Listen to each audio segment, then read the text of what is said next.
మా పార్టీ విలీనానికి ప్రయత్నించిందని మేమేమన్నా ఏమన్నా మాట్లాడినామా? అటువంటి వ్యవహారాలు ఉన్నాయా? ఏదో గుమ్మడిగా ఆయనకాయనే అనుకోని ఆయనకాయనే గొప్ప అనుకోని ఎవడు అడిగిన ఆయనను విలీనం? మాకుంది 39 మంది లేలు 38 ఓ 10 మంది పోయిన అనుకో. టెక్నికల్గా నేను టెక్నికల్ అంశాలు మాట్లాడతా, ఎవడో దొంగ దొర గురించి మాట్లాడాను. 38 ఎమ్మెల్యేలు ఉన్నారా మాకు? గెలిచినాం మేము. నువ్వెన్ని గెలిచినావు? 8. గఫ్లత్లో గెలిచినరు. పార్లమెంట్లో కూడా ఒక పార్లమెంట్లో మాకు రానంత మాత్రాన అవుట్డేటెడ్. నువ్వు విలీనం చేసుకుంది మాకేం అవసరం? ఇక్కడ we're a strong party with more than 60 lakh party workers ఉన్నారు, బలమైన నిర్మాణం ఉంది. కేసీఆర్ లాంటి ఒక టాలెస్ట్ లీడర్ మా పార్టీకి అధ్యక్షులుగా ఉన్నారు. ఒక పార్లమెంట్ ఎన్నికల్లో మాకు కొద్దిగా సెట్ బ్యాక్ వచ్చింది దాని ద్వారా.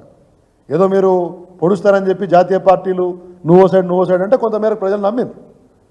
కానీ ఇప్పుడు అంతా తేడదలం అయిపోయింది కదా. 8 నెలల్లో మీ పనులు తెలబడ్డాయి కదా. ₹1 బడ్జెట్లో రాకపోతే కనీసము కేంద్రం దగ్గర ఒక దస్త్రం ఇచ్చే తెలివి లేని వాళ్ళు వీళ్ళు.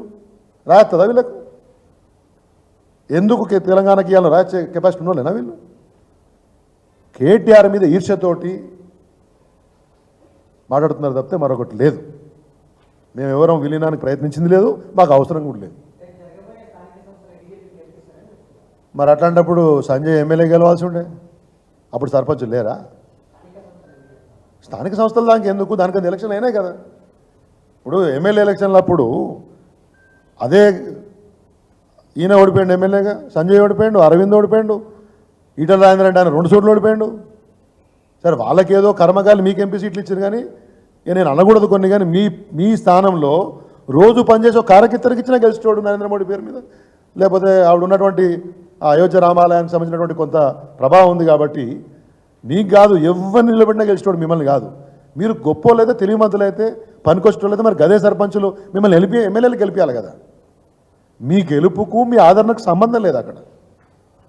కాబట్టి స్థానిక సంస్థలల్లో వీళ్ళకి ఎవడు పనిచేసేది లేదు, వీళ్ళకి ఎవడు కనీసం చేసేది లేదు.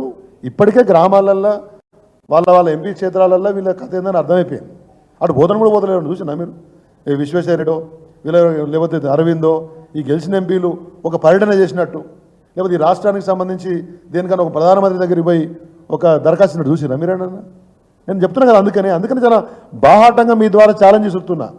ఈ కేంద్ర మంత్రి ఎవరైతే ఉన్నాడో ఈయన అన్నాడు కదా, పాత సర్పంచులు ఎంపీటీసీలు మాకు అంబాసిడర్లని. దమ్ముంటే నీ పార్లమెంట్ క్షేత్రంలో 10%, నాకు తెలిసి 7 100-120 గ్రామాలు ఉంటే, నాకు తెలిసి 700 గ్రామాలు ఉంటాయి కావచ్చు. 70-80 గెలు. ఒక్క జడ్పీటీసీ గెలవాలి మొత్తం పార్లమెంట్ సెగ్మెంట్లో. మొన్న ఒకదాన్ని చేర్చుకున్నారు.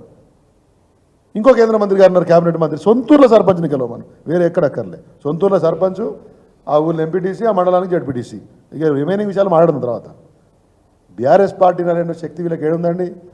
ఆడ సిద్ధాంతం పేరుతోటి పనిచేసే కార్యకర్తల యొక్క రక్తం పీల్చి వాళ్ళ యొక్క శ్రమ మీద వాళ్ళ సిద్ధాంత భక్తి మీద గెలుతాను తప్పితే వీళ్ళు రాష్ట్రానికి చేసిన సేవ లేదు, వాళ్ళ సెగ్మెంట్ చేసే సేవ లేదు. దమ్ముడే గెలిచేవాళ్ళు కదా ఎమ్మెల్యేలుగా మొన్న. థ్యాంక్ యూ సో మచ్ అన్న. Please join us for